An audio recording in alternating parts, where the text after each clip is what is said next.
Hello friends, welcome to English Literature. Here we are going to discuss our contemporaries English literatures question. जैसा कि friends आपको पता है, इससे पहले हम Shakespeare to modern ages complete कर चुके हैं। तो आज की जो हमारी क्लास है वो पोस्ट मॉडर्न से रिलेटेड जितने हमारे मोस्ट इम्पोर्टेंट राइटर पोइट रहते हैं उनके जो इम्पोर्टेंट वर्क है, उनके जो इम्पोर्टेंट MCQ हैं, उनको इस क्लास में हम डिस्कस करेंगे। तो फ्रेंड्स इसको हम बोल सकते हैं contemporary period of English literature. तो फ्रेंड्स यहाँ से काफ़ी क्वेश्चंस पूछे जाते हैं और सबसे जो हमारा टफ पीरियड रहता है वो यही रहता है, क्योंकि ज़्यादातर जो हमारे टीचर्स हैं, चाहे वो किसी भी यूट्यूब पे हो या फिर कहीं भी, वो पोस्ट मॉडर्न वाले जो क्वेश्चंस रहते हैं उनको काफ़ी कम करवाते हैं।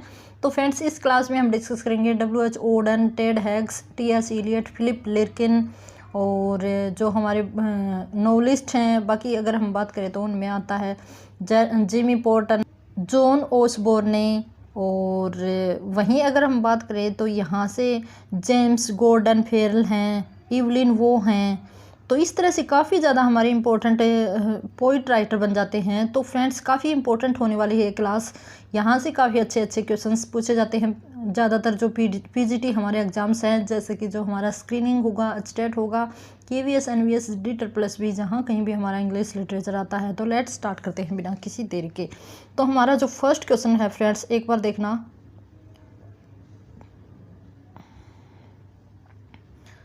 फर्स्ट क्वेश्चन है, novel such as sword of honour, decline and fall and scoop were written by. अब कहता है कि ये जो नोवेल हैं, क्योंकि मोस्टली जो हमारे राइटर रहे हैं इस एज के, जो पोस्ट मॉडर्न एज है उसमें नोवेलिस्ट रहे हैं फ्रेंड्स, तो उनमें कहता है कि ये वर्क हैं वो किसके द्वारा लिखे गए हैं। तो फ्रेंड्स यहाँ अगर हम आंसर की बात करते हैं तो हमारा पहला ये ऑप्शन बिल्कुल ठीक है। इवलिन वो हैं, वो इसके क्या हैं फ्रेंड्स, राइटर हैं, पोइट हैं, सॉरी नॉवलिस्ट हैं फ्रेंड्स।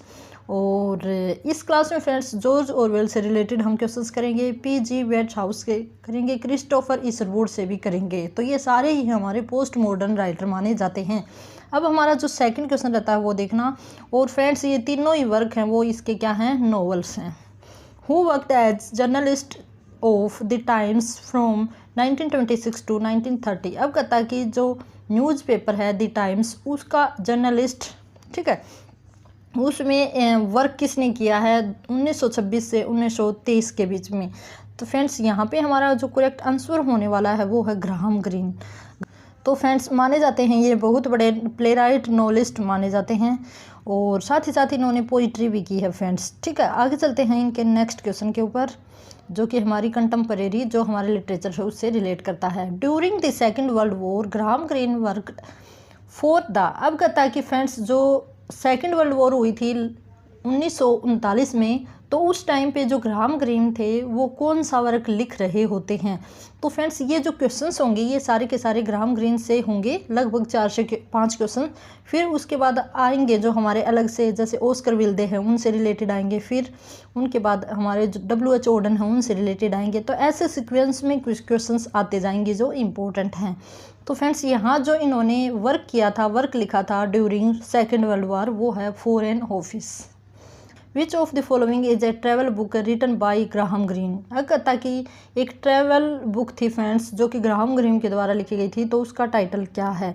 तो उसके टाइटल की अगर हम बात करते हैं तो हमारा ऑप्शन नंबर C रहेगा, वेरी करेक्ट, लॉलेस रोड्स। ठीक है, ये है और पब्लिश किया गया था 1939 में, ये पब्लिश करवाया गया था। और फ्रेंड्स यहाँ जब वो 1938 में मैक्सिको गए थे तो उस टाइम के अपने एक्सपीरियंस को हमारे साथ शेयर किया है इस वर्क के जरिए। आगे चलते हैं, जो हमारा 5th नंबर का क्वेश्चन रहेगा, विच of the following is a play by Graham Greene. अब कहता है कि इनमें से कौन सा प्ले ऐसा है जो ग्राहम ग्रीन के द्वारा लिखा गया है। वैसे तो ये चारों ही वर्क ग्राहम ग्रीन के हैं, लेकिन फ्रेंड्स ये नॉवल हैं। तो कहता है कि इनमें से एक जो इनका क्या है, प्ले है, तो वो है हमारा the living room. The living room है वो एक प्ले है जो कि 1953 में लिखा था फ्रेंड्स। वहीं अगर पावर और ग्लोरी की बात करते हैं तो 1940 में ये लिखा गया था। फ्रेंड्स आप PDF करते रहते हो, PDF से मैं कई ज़्यादा गुना क्वेश्चंस आपको करवा रही हूँ। एक क्वेश्चंस के थ्रू लगभग हम 3 से 4 क्वेश्चंस कर रहे हैं जो कि आपको PDF में नहीं मिलेंगे। वैसे भी इसके जो क्वेश्चंस हैं फ्रेंड्स उनमें काफ़ी ज़्यादा मिस्टेक है, मैं गूगल से जो आंसर मैच करके आपके लिए तैयार करती हूँ। ठीक है फ्रेंड्स, तो आप प्लीज़ PDF के लिए मत रिक्वेस्ट कीजिएगा। जो मैं आपको करवा रही हूँ वो बहुत अच्छे से करवा रही हूँ, उसके साथ साथ आप थोड़े थोड़े नोटिस करते जाइए ना, नोट बनाते चलिए। ठीक है, आगे चलेंगे। The pleasure dream by Graham Greene is an, अब कहता कि ये जो वर्क है द प्लेजर ड्रीम ये क्या है, रोमांटिक प्ले है, फिल्म क्रिटिसिज्म है, हिस्टोरिकल नॉवल है या डिटेक्टिव स्टोरी है। तो फ्रेंड्स इसकी अगर हम बात करेंगे तो ये एक फिल्म क्रिटिसिज्म है। ठीक है, ये क्रिटिकल वर्क हम कह सकते हैं। और आपको पता होगा रोमांटिक प्ले क्या होता है, हिस्टोरिकल नॉवल क्या होता है और डिटेक्टिव स्टोरी क्या होता है। ठीक है फ्रेंड्स, अगर नहीं पता तो प्लीज़ कमेंट बॉक्स में कमेंट कीजिएगा। George Orwell wrote a political satire on Stalinism. ठीक है फ्रेंड्स, अब कहता कि आगे भी है, on a totalitarian state identify it. अब कहता कि जॉर्ज ऑरवेल हैं जो कि हमारे पोस्ट मॉडर्न पोइट राइटर हैं, उन्होंने एक पॉलिटिकल साटायर लिखा फ्रेंड्स। तो कहता कि किस टाइटल से लिखा है। तो फ्रेंड्स यहाँ करेक्ट आंसर की अगर हम बात करेंगे तो ऑप्शन नंबर C रहेगा हमारा बिल्कुल करेक्ट। और जॉर्ज ऑरवेल हैं वो क्या है, एक नॉवलिस्ट हैं और साथ ही साथ क्या हैं, एक क्रिटिक भी हैं। वहीं जो 3 वर्क और रहते हैं वो भी इनके द्वारा लिखे गए वर्क हैं, जो कि पहला वर्क है एक क्लर्गी मैन्स डॉटर। ठीक है फ्रेंड्स, ये लिखा गया था 1935 में। दूसरा है द रोड टू वेन पियर, ये इनके द्वारा लिखा गया वर्क है जो कि 37 में लिखा था। फिर उसके बाद एनिमल फार्म की अगर हम बात करें तो ये 1945 में ये लिखा था, 1945 में लिखा था। कमिंग अप फॉर एयर ये लिखा गया है 1939 में लिखा गया वर्क है। आप इनको नोट करते चलिए क्योंकि कई बार सीक्वेंस में लगाने भी आ जाते हैं फ्रेंड्स, कि इनको सीक्वेंस में लगाइए कि कौन सा वर्क कब लिखा गया था। जॉर्ज ऑरवेल्स 1984 इज एन, अब कहता कि ये वर्क है जॉर्ज ऑरवेल का 1984, ये किस प्रकार का वर्क है। तो फ्रेंड्स इसकी अगर हम बात करेंगे तो ये है हमारा प्रोफेटिकल नोवेल है। क्या है ये, प्रोफेटिक होता है जिसमें कोई भविष्यवाणी की जाती है। ठीक है फ्रेंड्स, और पिक्चर्स क्यों होता है, किसी का डिस्क्रिप्शन करना। और आर्केडियन नॉवल होता है फ्रेंड्स जो रूरल लाइफ से रिलेट करता हो। और फैंटेसी होता है फ्रेंड्स जो कि इमेजिनरी नॉवल होता है। ठीक है, तो इनकी डेफिनेशन आप लिख लीजिएगा, कई बार टर्म से जो क्वेश्चंस आते हैं वो पूछ लिए जाते हैं। Our next question is which of the following is an autobiographical work of Graham Greene. अब कहता है कि एक ऑटोबायोग्राफिकल वर्क भी लिखा है ग्राहम ग्रीन ने, तो कहता है कि उस वर्क का क्या टाइटल नाम से वो लिखा गया है। तो फ्रेंड्स इसका जो करेक्ट आंसर होने वाला है वो होगा हमारा वेज ऑफ एस्केप। तो ऑप्शन नंबर D रहेगा हमारा बिल्कुल करेक्ट, जो कि फ्रेंड्स अगर हम बात करें तो एक प्ले है और जिसमें इन्होंने एलिमेंट्स डाले हैं ऑटोबायोग्राफिकल। आगे चलेंगे नेक्स्ट क्वेश्चन के ऊपर। इसमें लगभग फ्रेंड्स 70 क्वेश्चंस हैं जो कि हमारे मॉडर्न पोस्ट मॉडर्न राइटर्स हैं उनसे रिलेट करते हैं। Who is known to have brought Narayan to the focus of the international literary community.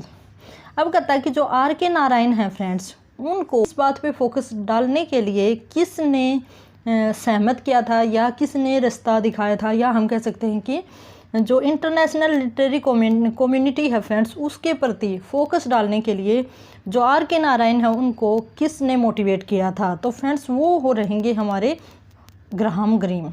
ठीक है, आगे है which novel of Graham Greene bore as its epigraph a quotation from Sir Thomas Browne, there is another man within me that is angry with me। ठीक है friends, तो ये friends epigraph है friends जो कि सर टॉमस ब्राउन की जो epitaph जो कबर है उसके ऊपर लिखा गया है, जो कि ग्राहम ग्रीन ने इसको प्रोड्यूस किया है। तो कहता है कि फ्रेंड्स ये उसकी जो कौन सी ऐसी बुक है या कौन सा ऐसा वर्क है जिससे लिया गया है। तो फ्रेंड्स यहाँ पे करेक्ट आंसर होगा वो होगा द लिविंग रूम। ये चारों ही वर्क ग्राहम ग्रीन के हैं फ्रेंड्स, जो कि मैंने पहले भी बताए हैं। द मैन विद इन है वो 1929 में पब्लिश किया गया था और जो द लिविंग रूम है वो 1953 में पब्लिश किया गया है। आगे चलेंगे। Novels such as a gun for sale, the heart of the matter, the confidential agent were written by. अब कहता है कि ये जो नॉवल हैं ये किसके द्वारा लिखे गए हैं। तो जैसा कि मैंने आपको बताया था, यहाँ इन तीनों में से आपने हार्ट ऑफ मैटर तो सुना होगा, तो वो लिखा गया था ग्राहम ग्रीन के द्वारा ये लिखे गए नॉवेल्स हैं। In which novel did George Orwell develop the dark theme of Aldous Huxley's Brave New World's. अब कहता है कि फ्रेंड्स कौन सा नावल ऐसा है जिसमें इन्होंने अल्दोज हक्सले का जो नावल था या वर्क था ब्रेव न्यू वर्ल्ड है, उसकी जो डार्क थीम थी वो यूज की है। तो फ्रेंड्स इसका जो आंसर होगा वो होगा ऑप्शन नंबर बी, 1984 में ये इन्होंने नोवेल या वर्क लिखा था। आगे चलते हैं नेक्स्ट क्वेश्चन के ऊपर। George Orwell served in Burma police from 1922 to 1927 and resigned due to his dislike for. अब कहता है कि फ्रेंड्स जो जॉर्ज ऑरवेल थे उन्होंने पुलिस में क्या किया था फ्रेंड्स, सर्व किया था, सेवा दी थी पुलिस, एज ए पुलिस। तो कहता है कि फ्रेंड्स उन्होंने इसके लिए रिजाइन क्यों दिया। तो यहाँ पे हमारा आंसर रहेगा option number B, British imperialistic operation के कारण इन्होंने क्या कर दिया था फ्रेंड्स, यहाँ पे रिजाइन दे दिया था।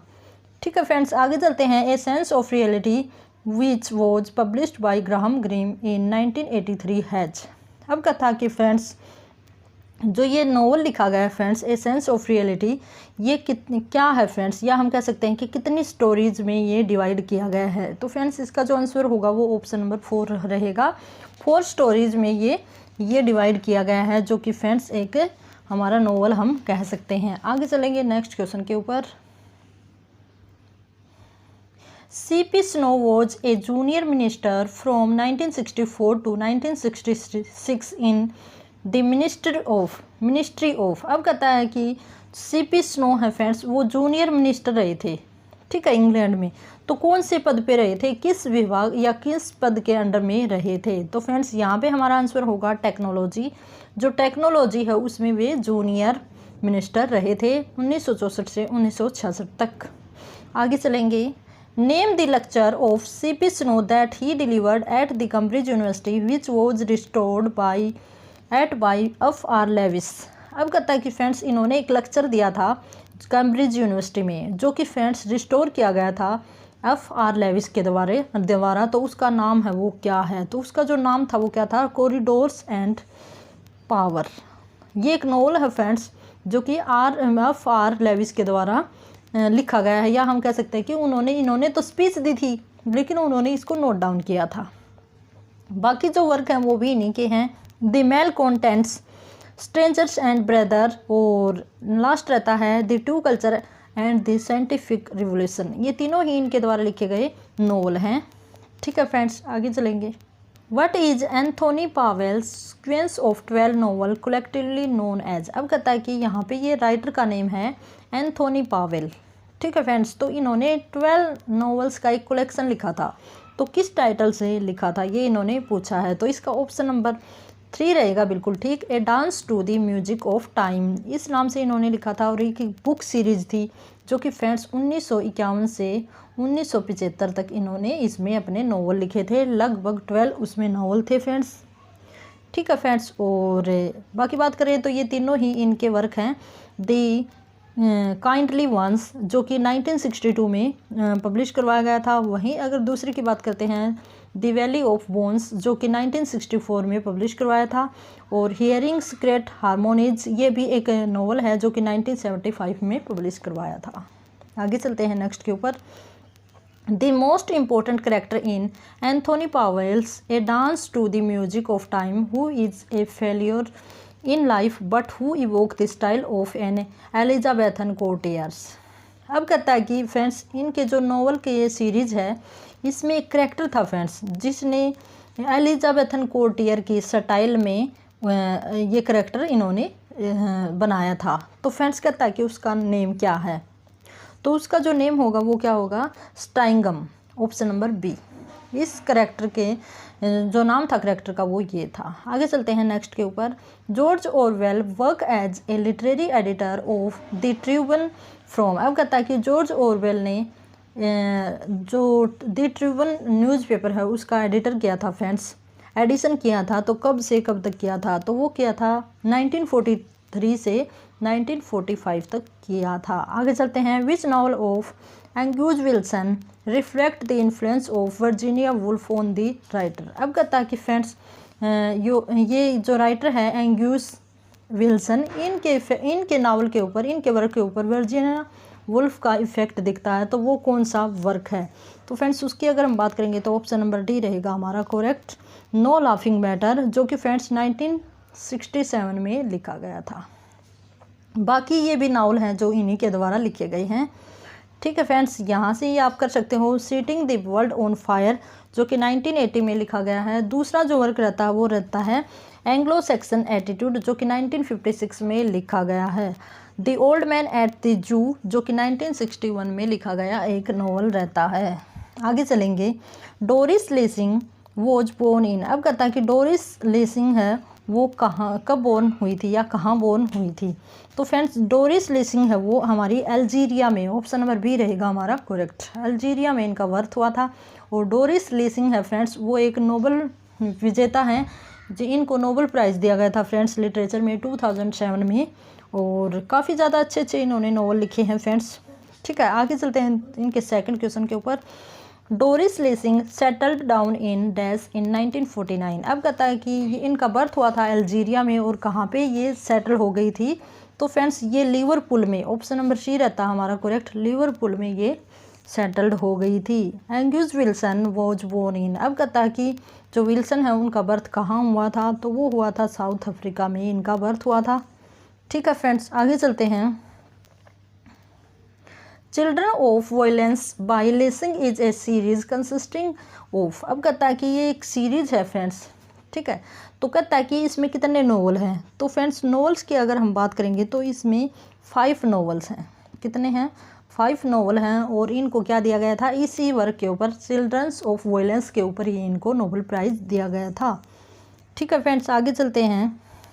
The ascent of F6 by W.H. Auden is a, अब कहता है कि ये जो टाइटल दिया गया है ये क्या है? तो फ्रेंड्स ये एक प्ले है जो कि W.H. ओडन के द्वारा लिखा गया है, और किसकी कोलैबोरेशन में लिखा गया है? तो ये ईसरवुड के द्वारा, जो क्रिस्टोफर ईसरवुड है उन्होंने भी इसमें अपना सहयोग दिया था, और ये इनका फर्स्ट इनका नोवेल वर्क रहता है, सॉरी प्ले रहता है। Now he is scattered among 100 cities and wholly given over the unfamiliar affections. These lines occur in W.H. Auden's poem, अब कहता है कि जो पोइम है ये W.H. ओडन की किस पोइम से ली गई हैं? तो फ्रेंड्स ऑप्शन नंबर सी रहेगा हमारा correct, in memory of W.B. Yeats, जो कि 1939 में इन्होंने ये लिखी थी W.B. येट्स के लिए। आगे चलते हैं। The enchafed flood by W.H. Auden is, अब कहता है कि ये जो वर्क है ये क्या है? प्ले है, नॉवल है, क्रिटिसिज्म है या पोइम है? तो फ्रेंड्स ये एक हमारा क्रिटिसिज्म है जो कि 1950 में लिखा गया है। आगे चलते हैं नेक्स्ट क्वेश्चन के ऊपर। Who was awarded the Booker prize for his book the siege of Krishnapur, अब कहता है कि फ्रेंड्स किसे ये बुकर प्राइज़ दिया गया था? जो कि इनका वर्क है द सिज ऑफ कृष्णापुरा। तो फ्रेंड्स उसकी अगर हम बात करेंगे तो हमारा ऑप्शन नंबर ए रहेगा बिल्कुल ठीक, जेम्स गॉर्डन फेरल हैं उनको ये प्राइज़ दिया गया था। Which is the first volume of autobiography by Doris Lessing, अब कहता है कि फ्रेंड्स यहाँ पे इनका फर्स्ट वॉल्यूम कौन सा है लेसिंग का, जो कि एक ऑटोबायोग्राफी है। तो फ्रेंड्स इसकी अगर हम बात करेंगे तो अंडर माई स्किन इसका बिल्कुल करेक्ट आंसर रहेगा। Now next is the orators the dance of death look stranger are the early poems of, अब कहता है कि ये पोइम्स हैं वो किसके द्वारा लिखी गई हैं? तो फ्रेंड्स ये जो पोइम है द ओरेटर है ये लिखी गई है 1932 में, द डांस ऑफ डेथ है वो 1933 में, और लुक स्ट्रेंजर है वो 1935 में लिखी गई एक पोइम है जो कि W.H. ओडन ने लिखी है। The dog beneath the skin and on the frontier and Auden are Auden's play which he wrote with, अब कहता है कि जो प्ले इन्होंने लिखे हैं ये किसके कोलेब्रेशन में इन्होंने लिखे हैं? तो जैसा कि बताया गया है क्रिस्टोफर ईसरवुड के कोलेब्रेशन में इन्होंने काफ़ी सारे प्लेज वर्क लिखे हैं। आगे चलेंगे नेक्स्ट क्वेश्चन के ऊपर।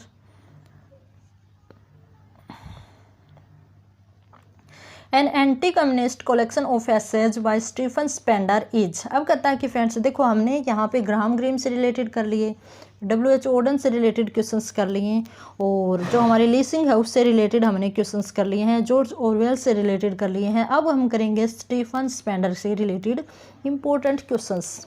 ठीक है फ्रेंड्स, तो यहाँ पे हमारा फर्स्ट क्वेश्चन रहेगा कि an anti communist collection of essays by Stephen Spender is. अब कहता है कि कलेक्शन ऑफ ऐसे है फ्रेंड्स स्टीफन स्पेंडर का, तो उसका नाम क्या है? तो उसका जो नेम है वो है गॉड दैट फेल्ड, ठीक है, जो कि 1950 में लिखा गया एक ऐसे कलेक्शन है। MacNeice wrote a critical essay on the poetry of W B Yeats. अब कहता है कि मैकनीस रोट ए क्रिटिकल एसे लिखा था जो कि डब्ल्यू बी येट्स के ऊपर लिखा था। तो कब लिखा था? 1941 में ये लिखा गया था। आगे चलेंगे। Which of the following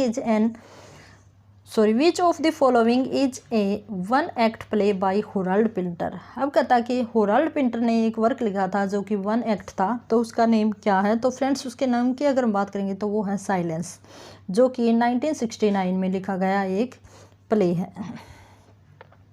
When did Harold Pinter receive the Nobel Prize for Literature? अब कहता कि होराल्ड पिंटर को नोबेल प्राइज़ कब मिला था? तो फ्रेंड्स इनको मिला था 2005 में, इनको नोबेल प्राइज़ दिया गया था। The room, the dumb waiter, the birthday party are the first 3 plays of. अब कहता है कि ये जो प्ले हैं वो किसके द्वारा लिखे गए हैं? तो सभी को पता है हैरोल्ड पिंटर ने इनको राइट डाउन किया है। वेरी वेरी इंपॉर्टेंट हमारा ये क्वेश्चन रहता है फ्रेंड्स। आगे चलेंगे। Identify the ghost story written by Kingsley Amis. अब कहता है कि किंग्सले एमिस है, उन्होंने एक घोस्ट स्टोरी लिखी थी, तो उसका टाइटल क्या है? तो वो है फ्रेंड्स द ग्रीन मैन। आगे चलते हैं। Which of the following film script is written by Harold Pinter. अब कहता है कि हैरोल्ड पिंटर ने कौन से फिल्म की स्क्रिप्ट लिखी है? तो फ्रेंड्स उसकी अगर हम बात करेंगे तो ऑप्शन नंबर बी रहेगा हमारा correct, the go between. Samuel Beckett was conferred the Nobel prize for the literature in. अब कहता है कि सैमुअल बेकेट को भी कन्फर्ड किया गया था नोबेल प्राइज़ के लिए, तो कब किया गया था? 1969 में इनको किया गया था। आगे चलेंगे। नोबेल प्राइज़ से भी फ्रेंड्स क्वेश्चन सब पूछ लिए जाते हैं, तो आपको लर्न होने चाहिए इनकी dates. Who was awarded the Nobel prize in 1972। अब कहता है कि सन 1972 में नोबेल प्राइज़ किसे दिया गया था? तो फ्रेंड्स उसकी अगर हम बात करेंगे तो हमारा ऑप्शन नंबर ए रहेगा बिल्कुल ठीक, हेनरिच बोल को दिया गया था। सेंसी Day Lewis become the poet laureate in. अब कहता है कि सेंसी डे लेविस है वो पोइट लॉरिएट कब बने थे? तो फ्रेंड्स वहाँ अगर हम इनकी बात करेंगे तो 1968 में ये इनको पोइट लॉरिएट बनाया गया था। When did William Golding get the Nobel prize for literature. तो 1983 में इनको नोबेल प्राइज़ दिया गया था। आगे चलेंगे। William Golding got the Booker prize for his novel. अब कहता है कि विलियम गोल्डिंग है उनको भी नोबेल प्राइज़ दिया गया था, बुकर प्राइज़ दिया गया था, तो कौन से वर्क को लेकर दिया गया था? तो फ्रेंड्स यहाँ पे ऑप्शन नंबर ए रहेगा बिल्कुल ठीक, rites of passage. Christopher Isherwood wrote a number of plays with. अब कहता है कि ये देखो वही क्वेश्चन है जो कि घुमा फिर के दे दिया। क्रिस्टोफर इसवुड ने किसके साथ अपने प्लेज लिखे हैं? तो फ्रेंड्स W.H. जॉर्डन के साथ इन्होंने कोलैबोरेशन में काफ़ी ज़्यादा प्लेज लिखे हैं। Christopher Isherwood novel which expresses an autobiographical treatment of sexual problems is. अब कहता है कि इनका एक नोवेल था जो कि ऑटोबायोग्राफिकल एलिमेंट लिए हुए हैं, जिसमें इन्होंने जो थीम रखी है वो सेक्स रखी है, सेक्सुअल प्रॉब्लम्स रखी है। तो कहता है कि वो नोवेल कौन सा है? तो उसकी बात करेंगे तो a single man, option number B रहेगा बिल्कुल करेक्ट। आगे चलेंगे 47 नंबर के क्वेश्चन के ऊपर। David Cohen British literature prize was awarded to. अब कहता है कि David Cohen British literature prize है वो किसे दिया गया है? तो फ्रेंड्स यहाँ पे ऑप्शन नंबर डी रहेगा बिल्कुल करेक्ट, V.S. नाइपोल को दिया गया है ये prize. V.S. Naipaul got the Nobel prize for literature in. अब कहता है कि V.S. नाइपोल को नोबेल प्राइज कब मिला था? तो फ्रेंड्स 2001 में इनको नोबेल प्राइज दिया गया है। Name the first published novel of Margaret ड्रेबल। अब कहता है कि जो फर्स्ट नोवेल बताना है मार्गरेट ड्रेबल का, जो कि पब्लिश करवाया गया था फर्स्टली पहली बार। तो फ्रेंड्स इसका आंसर होगा ए समर बर्ड केज। ये नोवेल इन्होंने लिखा था जो कि इनका फर्स्ट पब्लिश्ड नोवेल है। आगे चलेंगे। Thomas Dylan was a. अब कहता है कि थॉमस डायलन है वो क्या है? तो फ्रेंड्स वो हमारे क्या है, एक पोइट हैं।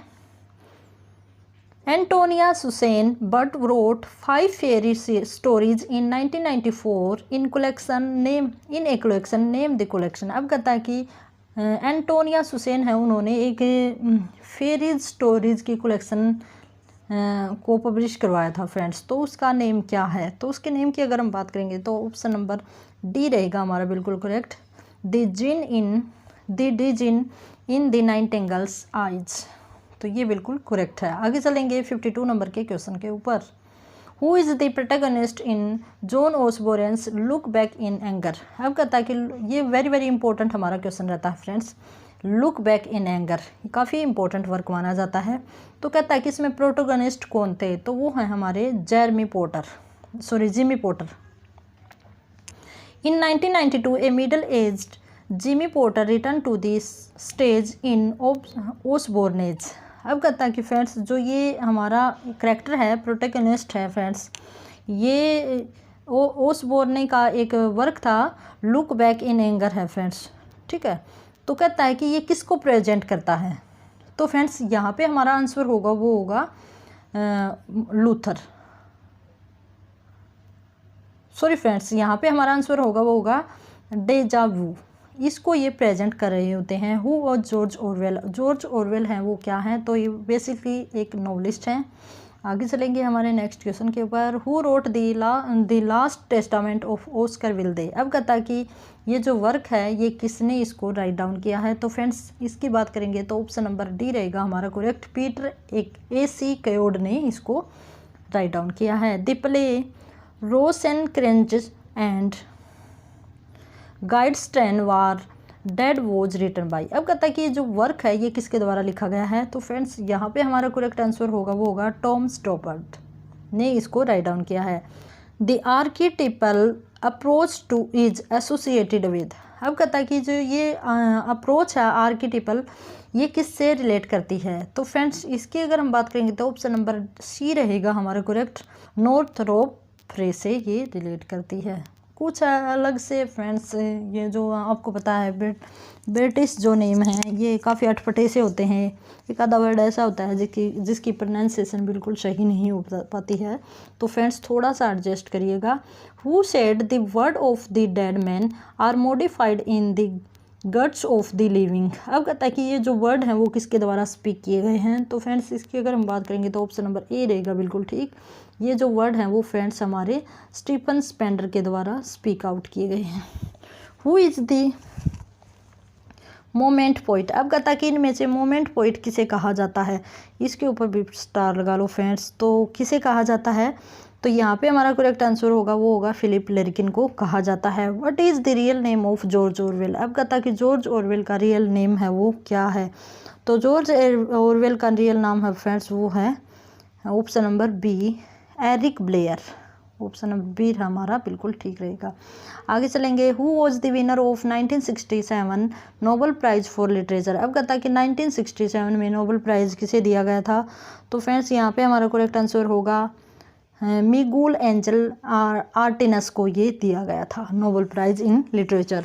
The term new romanticism can be associated with. अब कहता है कि जो ये टर्म है न्यू रोमांटिसिज्म ये किससे लिंक रखती है फ्रेंड्स, किससे बिलोंग है, तो ये है हमारे टॉमस डायलन के द्वारा। और ये टर्म क्या होती है फ्रेंड्स, न्यू होता है नया, और रोमांटिसिज्म जो हमारा रोमांटिक पीरियड था, तो कुछ ऐसा मिक्सचर करना, कुछ बातें तो मॉडर्न जो हमारी सोसाइटी है जो थीम है वो ली गई है, और कुछ हमारी रोमांटिसिज्म की थीम है वो इंक्लूड की गई है। इन दोनों को मिक्स करके जो हमारी नई थीम निकल के आती है उसको कहा जाता है न्यू रोमांटिसिज्म। आगे चलेंगे। Who is regarded as the father of new romantic poetry of the 1940। अब कहता है कि फ्रेंड्स किसे फादर कहा जाता है न्यू रोमांटिसिज्म का, तो फ्रेंड्स हमारा करेक्ट आंसर होगा वो होगा टॉमस डायलन को ये कहा जाता है।